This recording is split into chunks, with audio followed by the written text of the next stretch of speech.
Hello दोस्तों, नमस्कार। स्वागत है हमारे new trick with DD channel में। दोस्तों, आज हम बात करेंगे जो एस्ट्रोनॉमी की क्लास चल रही है, यानी कि जो जियोग्राफी की एस्ट्रोनॉमी की क्लास चल रही है, उसकी यह तीसरी क्लास है।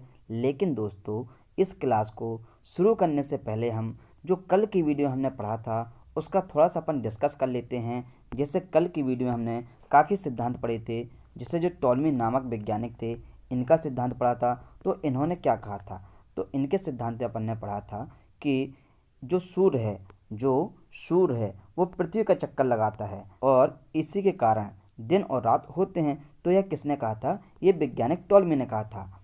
यानी कि जो वैज्ञानिक टॉलमी आए थे, तो सबसे पहले कौन वैज्ञानिक आए थे? वैज्ञानिक टॉलमी आए थे। इन्होंने कहा था कि जो सूर्य है वो पृथ्वी का चक्कर लगाता है और इसी कारण से दिन और रात होते हैं। लेकिन फिर क्या हुआ? कुछ समय के बाद, कुछ समय का मतलब दोस्तों होता है 800 वर्ष के बाद कॉपरनिकस वैज्ञानिक आए। तो इन्होंने सिद्धांत दिया अपना। कौन वैज्ञानिक आए दोस्तों? कॉपरनिकस वैज्ञानिक आए।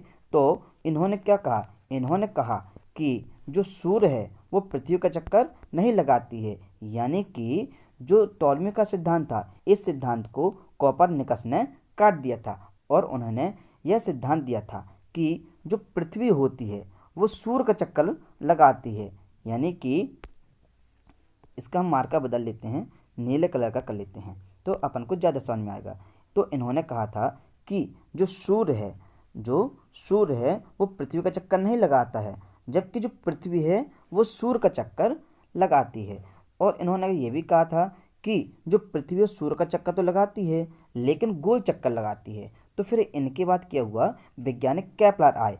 कौन आए वैज्ञानिक? वैज्ञानिक केपलर आए। तो इन्होंने कहा कि जो पृथ्वी है वो सूर्य का चक्कर तो लगाती है, लेकिन यह गोल चक्कर ना लगा के दीर्घवृत्त का चक्कर लगाती है। तो इस प्रकार फिर जो वैज्ञानिक केपलर थे, इन्होंने वैज्ञानिक कॉपरनिकस का सिद्धांत काट दिया।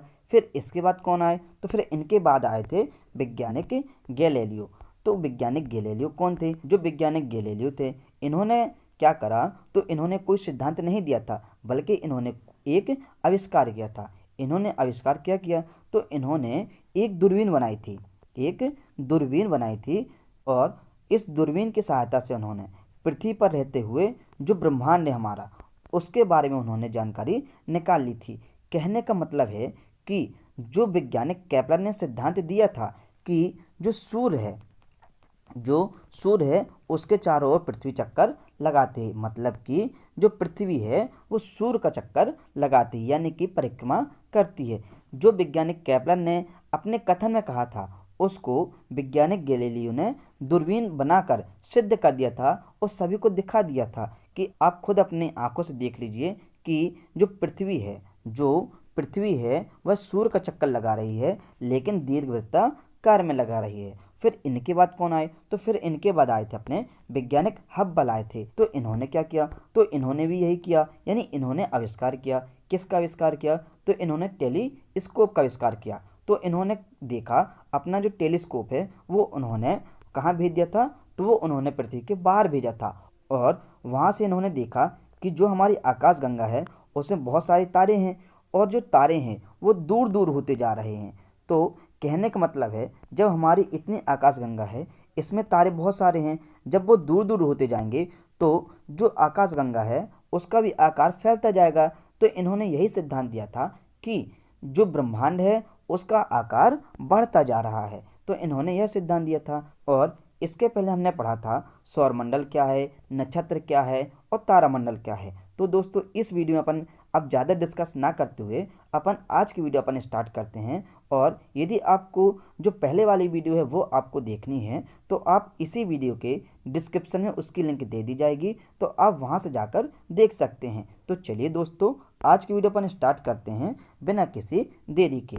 जैसे कि कभी कभी क्वेश्चन आ जाता है कि प्रकाश वर्ष क्या है, कॉस्मिक ईयर क्या है, खगोलीय इकाई क्या है। तो इनमें क्या होता है, बहुत लोग कंफ्यूज हो जाते हैं कि आखिर प्रकाश वर्ष किसका मात्रक है। तो कुछ लोग प्रकाश वर्ष का ही मात्रक लगा देते हैं, यानी कि सूर्य का जो प्रकाश है उसका मात्रक लगा देते हैं, क्योंकि इसमें प्रकाश जो है वो शब्द आएंगे। लेकिन यह बिल्कुल गलत हो जाएगा।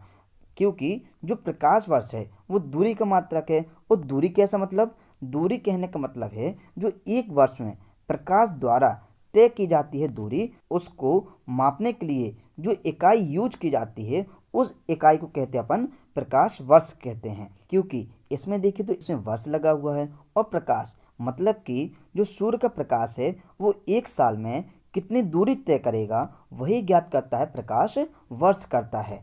और अपन देखें आगे जो कॉस्मिक ईयर है, प्रकाश वर्ष तो अपन ने देख लिया कि किसका मात्रक है, ये दूरी का मात्रक है। और दूरी कैसे, एक वर्ष में प्रकाश द्वारा तय की गई दूरी। और फिर इसमें आगे क्या दिया है, तो इसमें दिया है कॉस्मिक ईयर, जिसको हिंदी में बोलते हैं अपन ब्रह्मांड वर्ष बोलते हैं। तो ये क्या होता है, तो ये 25 करोड़ वर्ष को कहते हैं। जिसने भी कल की वीडियो देखी होगी तो उसको पता होगा कि 25 करोड़ वर्ष क्या है। तो अपन एक बार फिर से देख लेते हैं कि 25 करोड़ वर्ष क्या है। तो जो गैलेक्सी हमारी है, यानी कि हमारी गैलेक्सी का नाम क्या है, मंदाकिनी है। तो मान के चलिए जैसे ये गैलेक्सी है इसमें बहुत सारे तारे रहेंगे, और जो हमारा सूर्य है मतलब कि सूर्य भी एक क्या है, एक तारा है। तो सूर्य जो है वो साइड में रहेगा। तो जब सूर्य गैलेक्सी की परिक्रमा करेगा, मतलब कि अपनी गैलेक्सी जो मंदाकिनी है उसकी परिक्रमा करेगा, तो वो परिक्रमा कितने साल में करेगा, तो 25 करोड़ साल में करता है एक चक्कर पूरा। और इसी वर्ष को अपन बोलते हैं कॉस्मिक ईयर। और यदि बोले कि कितने की स्पीड में चक्कर लगाता है, तो जो 25 लिखा है इसमें 0 और लगा दीजिए, और किलोमीटर प्रति सेकंड की स्पीड से चक्कर लगाता है।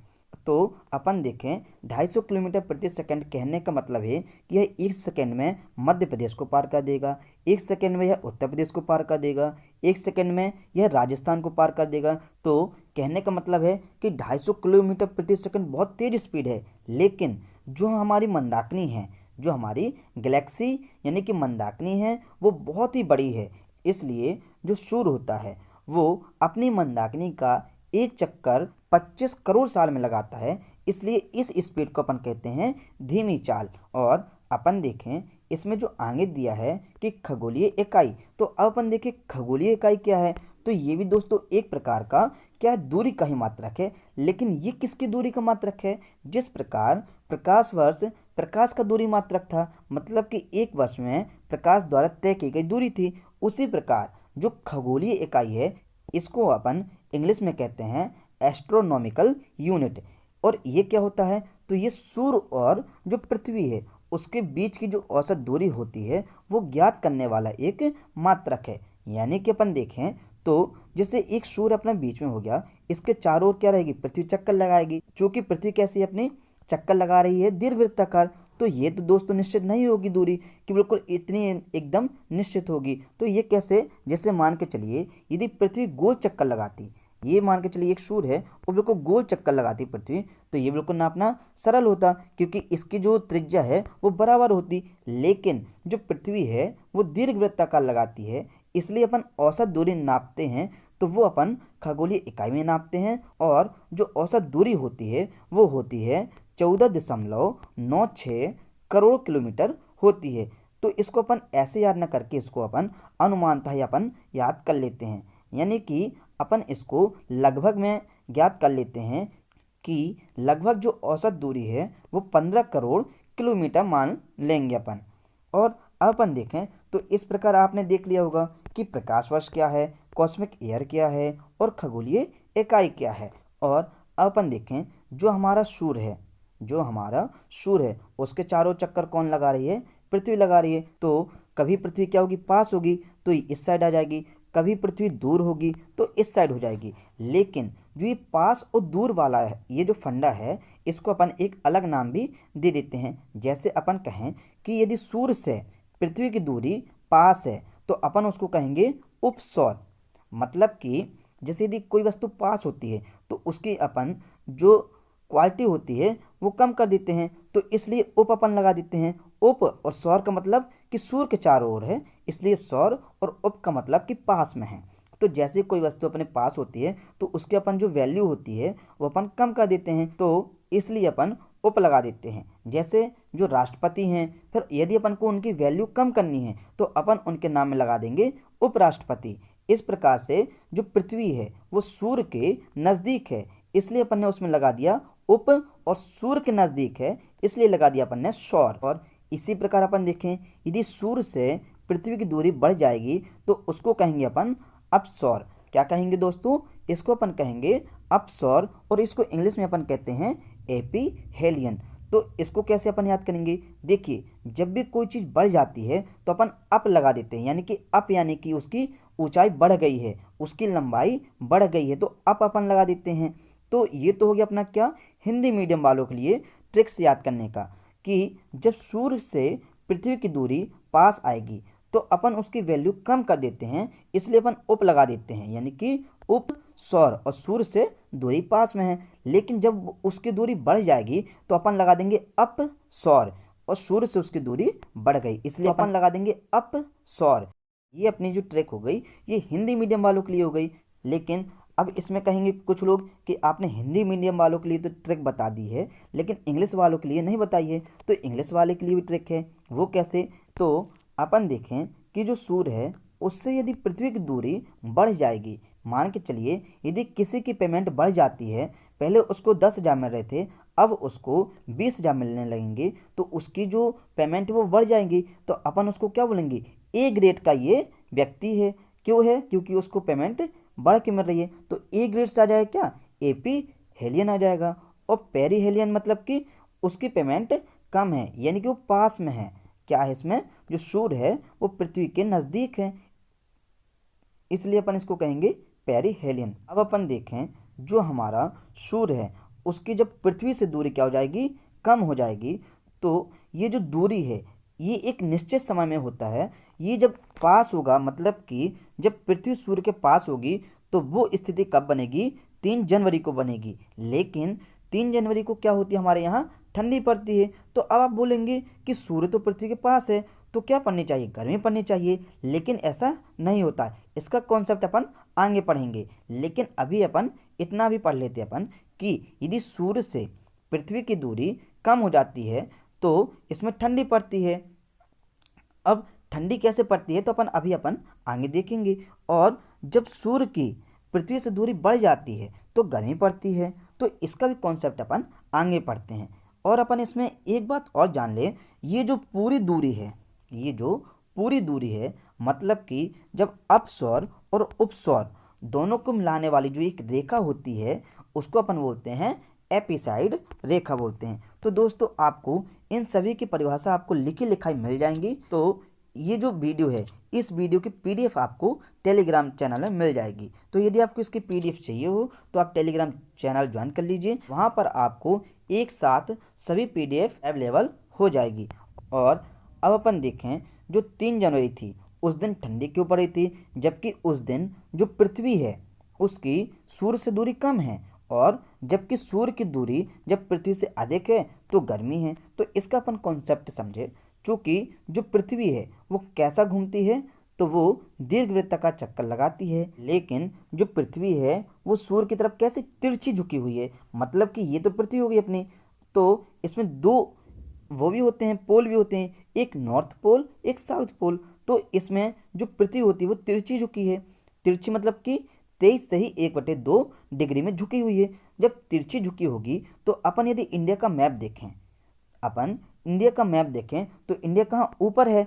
और नीचे अपन देखें तो नीचे बहुत सारे देश हैं, जैसे ऑस्ट्रेलिया हो गया। चूँकि जो भारत है, इंडिया जो है वो ऊपर है। अपन देखें जैसे ये हमारी पृथ्वी है और ये इसका बीच से एक विषुवत रेखा खींची हुई है, और इसमें जो सूर्य की किरणें होंगी इस साइड पड़ रही हैं। भले यहाँ पे सूर्य हमारे नज़दीक है लेकिन भारत क्या है? इसमें ऊपर है।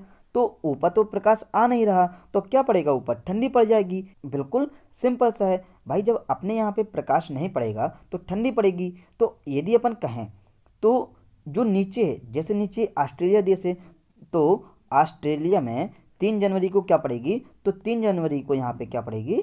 तो यहाँ पे पड़ेगी गर्मी। कैसे? क्योंकि भाई जो सूर्य की ऊष्मा है, जो सूर्य की किरणें हैं, वो पूरी की पूरी ऑस्ट्रेलिया वाले देश में ही तो आ रही है, मतलब कि नीचे वाले देश में आ रही है। और जो हमारा भारत है वो ऊपर है, मतलब कि नॉर्थ स्फीयर, मतलब कि नॉर्थ पोल में है, इसलिए वहाँ पर प्रकाश नहीं आ रहा है। यानी कि जो सूर्य है वो पृथ्वी के नज़दीक होते हुए भी सूर्य की किरणें जो है वो इंडिया पर नहीं पड़ती हैं, इसलिए यहाँ पास ठंड पड़ती है। और सूर्य की जो किरणें होती हैं वो तिरछी पड़ती हैं। भाई पृथ्वी पर तो आ नहीं रही हैं, और जो पृथ्वी है, पृथ्वी तो हमारी तिरछी है, तो भारत जब ऊपर रहेगा तो इसमें भाई किरणें कैसे आ रही है, तिरछी आ रही हैं। इसलिए यहाँ पास 3 जनवरी को ठंडी पड़ेगी। और यदि अपन देखें इस साइड, तो इस साइड क्या है, सूर्य जो है और पृथ्वी जो है इनके बीच की दूरी तो ज़्यादा है, लेकिन जो सूर्य का प्रकाश है वो सीधा इंडिया में आ रहा है। इसलिए 4 जुलाई को अपने यहाँ पे गर्मी पड़ती है। लेकिन यदि कोई कहे कि ऑस्ट्रेलिया में 4 जनवरी को क्या पड़ेगा, तो 4 जनवरी को ऑस्ट्रेलिया में ठंडी पड़ेगी, क्योंकि वहाँ पास क्या जा रही हैं, अब तिरछी किरणें जाएंगी। तो इस प्रकार आपको ये कॉन्सेप्ट पता चल गया होगा। अपन इसको एक बार फिर से देखें कि मान के चलिए ये हमारा सूर्य है, और इससे यदि पृथ्वी की दूरी पास है, लेकिन जो पृथ्वी है वो तिरछी झुकी हुई है, और जो हमारा भारत देश है वो ऊपर है, मतलब कि उत्तर दिशा में है। तो उत्तर दिशा में होने के कारण जो सूर्य की किरणें हैं वो नीचे यानी कि दक्षिण दिशा में आती हैं। और सूर्य की किरणें कैसे आती हैं, वो भी तिरछी आती हैं। किस पर तिरछी आती हैं, किस पर तिरछी पड़ती हैं, तो वो भारत पर तिरछी पड़ती हैं। इसलिए यहाँ पे ठंडी रहेगी। लेकिन यदि कोई कहे कि 4 जुलाई को क्या पड़ेगी, तो 4 जुलाई को गर्मी पड़ेगी। कैसे, क्योंकि सूर्य की दूरी भले पृथ्वी से अधिक है, लेकिन सूर्य की किरणें जो है वो तो सीधी आ रही हैं। तो इस प्रकार अपन को सीधे सीधे ऊष्मा मिल जाएगी। इसलिए 4 जुलाई को गर्मी पड़ती है, और 3 जनवरी को ठंडी पड़ती है। अब इसको भी याद करने का तरीका बिल्कुल सरल है। जैसे जो सूर्य से पृथ्वी की दूरी पास थी, तो इसको अपन उपस्वर कहते थे, क्योंकि नज़दीक में है। तो 3 भी क्या अपने पास नज़दीक में है, और जनवरी भी पास में है। और इसी प्रकार इस साइड भी है। जैसे कि दूर है, तो 3 से दूर क्या है, 4 है, और जुलाई भी क्या है, दूर है। तो मतलब कि जो दूर होगा वो दूर दूर ही रहेगा। मतलब कि यदि पास है तो उप करके अपन उसकी क्या वैल्यू कम कर देंगे। और कब करेंगे, तो 3 जनवरी को करेंगे। और यदि दूर है तो दूर ही रहने देंगे, मतलब कि 4 जुलाई को कर देंगे, और उसको अपन कह देंगे उपसौर। लेकिन पूरी रेखा को मिलाने वाले को अपन कह देंगे एपिसाइड। तो इस प्रकार कभी कभी क्वेश्चन आ जाता है कि बताइए किस देश में क्रिसमस का त्यौहार गर्मियों में मनाया जाता है। तो अभी अपन ने देखा कि जब हमारे यहाँ ठंडी पड़ती है तो ऑस्ट्रेलिया में क्या पड़ती है, तो ऑस्ट्रेलिया में गर्मी पड़ती है। तो स्वाभाविक सी बात है कि क्रिसमस का त्यौहार गर्मियों में ऑस्ट्रेलिया में मनाएंगे, क्योंकि ऑस्ट्रेलिया में जो सूर्य की किरणें हैं वो बिल्कुल सीधी आती हैं। इसलिए यहाँ पे इस टाइम पे गर्मी पड़ती है। और अब अपन इसमें देखें जो आगे है, जैसे कि मान कर चलिए हमने इसमें 4 आकाशगंगा बना दी हैं, और इनमें से एक आकाशगंगा में हमारा सूर्य होगा। तो मान के चलिए ये हमने इसमें सूर्य बना दिया, ये हमने इसमें छोटा सा एक सूर्य बना दिया, हालांकि गोल नहीं बना दोस्तों, ठीक। ये हमने इसमें क्या बना दिया, सूर्य बना दिया। तो हमने कल ही बात की थी कि हमारा सबसे नज़दीकी तारा कौन सा है, तो वो था दोस्तों सूर्य था। लेकिन यदि कोई कहे कि बताइए एक तो सूर्य हो गया तारा, लेकिन सूर्य के पास भी कोई तारे होंगे, तो उसका नाम क्या है, तो उसका नाम है प्रैक्सिमा सेंचुरी, यानी कि पीसी अपन शॉर्टकट में बोल देते हैं। तो इस प्रकार यदि कोई कहे कि हमारे सूर्य से नज़दीकी तारा कौन सा है, या फिर कोई कहे कि दूसरा सबसे करीबी तारा कौन सा है, तो वो है प्रैक्सिमा सेंचुरी। और इसमें एक तारा और रहता है जिसका नाम है डॉग स्टार। इसका नाम अपन ने डॉग स्टार इसलिए रखा है क्योंकि यह बहुत ज़्यादा चमकता है। तो इस प्रकार आपको इसमें 3 क्वेश्चन आपको पता चल गए होंगे। जैसे कि हमारा सबसे नज़दीकी तारा कौन सा है, तो वो सूर्य है। और हमारे सबसे नज़दीकी दूसरा तारा कौन सा है, तो वो है हमारा प्रैक्सिमा सेंचुरी। लेकिन यदि कोई कहे कि सबसे चमकीला तारा कौन सा है पूरे ब्रह्मांड में, तो आप बता सकते हैं डॉग स्टार या साइरस नाम का जो तारा है वो सबसे ज़्यादा चमकता है। और अपन देखें अब कि ये जो हमारी आकाशगंगा थी, गोल गोल थी बिल्कुल आकाशगंगा, तो इसमें क्या होंगे, बहुत सारे तारे होंगे। और तारे यदि कोई पूछे कि आकाशगंगा में सबसे ज़्यादा तारे कहाँ पर पाए जाते हैं, तो आप बता सकते हैं जो बीच होगा, इसका केंद्र होगा, वहीं पास सबसे ज़्यादा क्या बनेंगे, तारे बनेंगे। और जो हमारा बीच है इसको हम कहते हैं बल्ज, यानी कि जैसे कि अपन देखें तो इसमें नीचे आपको आकृति बनी हुई है, इसमें देखिए बहुत सारे तारे इसमें विद्यमान हैं। इसलिए अपन अंदर वाली जो पोजीशन है इसको अपन बोल देते हैं बल्ज। लेकिन यदि आपसे कहे कि सबसे ज़्यादा ब्लैक होल कहाँ बनेंगे, तो वो भी दोस्तों कहाँ बनेंगे, जहाँ सबसे ज़्यादा तारे होंगे, यानी कि जो तारे होंगे उसमें जब विस्फोट होगा तो ब्लैक होल बन जाएंगे। और सबसे ज़्यादा तारे कहाँ हैं? तो केंद्र में हैं। तो बिल्कुल सिंपल है कि भाई जहाँ तारे होंगे वहीं ब्लैक होल भी रहेंगे। तो इस प्रकार से ये भी हो जाएगा। और अपन देखें कि हमारी जो आकाशगंगा थी उसका नाम था मंदाकिनी, मिल्क वे या फिर दुग्ध मेखला था। लेकिन यदि कोई कहे कि हमारी सबसे नज़दीकी आकाशगंगा कौन सी है, तो वो है देवयानी। और यदि कोई कहे कि दूसरी सबसे नज़दीकी आकाशगंगा कौन सी है, तो वो है NGC-33 है। तो इस प्रकार आपको इन सभी चित्रों के बारे में जानकारी मिल गई होगी कि सबसे चमकीला तारा डॉग स्टार है, फिर सूर्य से जो दूसरा नज़दीकी तारा है वो प्रैक्सिमा सेंचुरी है, और हमारा सबसे नज़दीकी तारा सूर्य है। और जो तारे होंगे वो सबसे ज़्यादा केंद्र में पाए जाएंगे, यानी कि मंदाकिनी के केंद्र में पाएंगे, तो इसको अपन कहेंगे वल्ज। और सबसे ज़्यादा ब्लैक होल यदि कोई पूछे तो वो भी कहाँ पाए जाएंगे? वो भी इसके केंद्र पर ही पाए जाएंगे। तो अपन देखें तो जब ब्लैक होल बना है तो वाइट होल भी बना होगा। तो कुछ वैज्ञानिक ने क्या किया, अपने से ये परिकल्पना ली कि भाई वाइट होल भी विद्यमान है। तो वाइट होल कैसे कहेंगे? तो जो हमारे ब्रह्मांड है उसमें क्या है, बहुत सारी आकाशगंगा। अब आकाशगंगा कितनी है? तो 100 अरब जब आकाशगंगा है, और एक आकाशगंगा में 100 अरब क्या है, तारे हैं। तो और तारे क्या होते हैं? चमकते हैं। तो उनसे जो प्रकाश आएगा तो प्रकाश कैसा अपन को दिखेगा? सफ़ेद दिखेगा। तो उसी लाइट को ही अपन क्या कह देंगे? वाइट होल कह देंगे। एक बार फिर से अपन देखें कि मान के चलिए बहुत सारी आकाशगंगा हैं हमारे ब्रह्मांड में, 100 अरब आकाशगंगा है, और हर एक आकाशगंगा में 100 अरब तारे हैं। तो जो तारे होंगे वो अपने स्वयं की ऊष्मा और प्रकाश उत्सर्जित करते हैं। चूँकि अब ये प्रकाश और ऊष्मा उत्सर्जित करते हैं, तो ये जो हमको प्रकाश दिखता है ये सफ़ेद दिखता है हमको। तो इसलिए अपन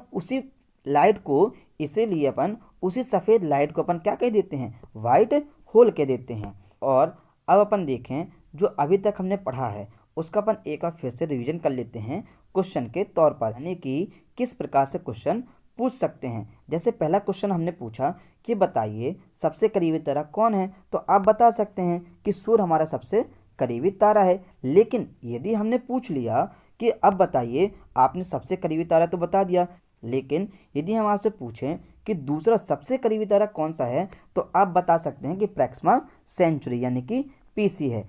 और यदि हमने पूछ लिया, आपसे क्वेश्चन कर लिया कि बताइए कि सबसे चमकीला तारा कौन सा है, तो आप ये भी बता सकते हैं कि जो डॉग स्टार है या जो साइरस है वो सबसे चमकीला तारा है पूरे ब्रह्मांड में। और यदि क्वेश्चन आ जाए कि हम किस आकाशगंगा में रहते हैं, तो हम मंदाकिनी आकाशगंगा में रहते हैं, जिसको इंग्लिश में बोलते हैं अपन मिल्क वे या फिर दुग्ध मेखला बोलते हैं।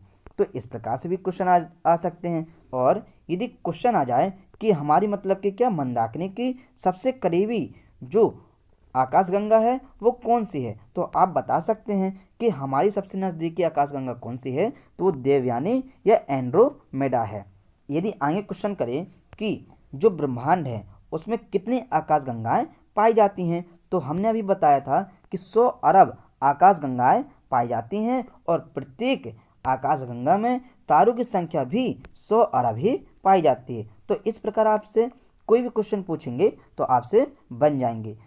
और अब अपन कल की वीडियो में पढ़ेंगे अपन जो तारा मंडल है उसके बारे में पढ़ेंगे, नक्षत्र के बारे में पढ़ेंगे, उल्का पिंड क्या है या उल्का क्या है, पुच्छल तारा क्या है या धूमकेतु क्या है, और ग्रह किसे कहते हैं। तो इन सभी के बारे में अपन कल वीडियो में अपन बात करेंगे। और दोस्तों, यदि आपको इस वीडियो से संबंधित जो भी क्वेश्चन पूछना हो तो आप कमेंट के थ्रू पूछ सकते हैं। और दोस्तों, यदि आपको ये वीडियो अच्छी लगी हो तो इस वीडियो को लाइक करें, अपने दोस्तों के साथ शेयर करें, और हमारे चैनल पर यदि आप नए हैं तो इस चैनल को सब्सक्राइब जरूर कर लीजिए, ताकि आपको ऐसे ही वीडियो मिलती रहे। तो चलिए दोस्तों, अब अपन मिलते हैं नेक्स्ट वीडियो में। जब तक के लिए जय हिंद, जय भारत।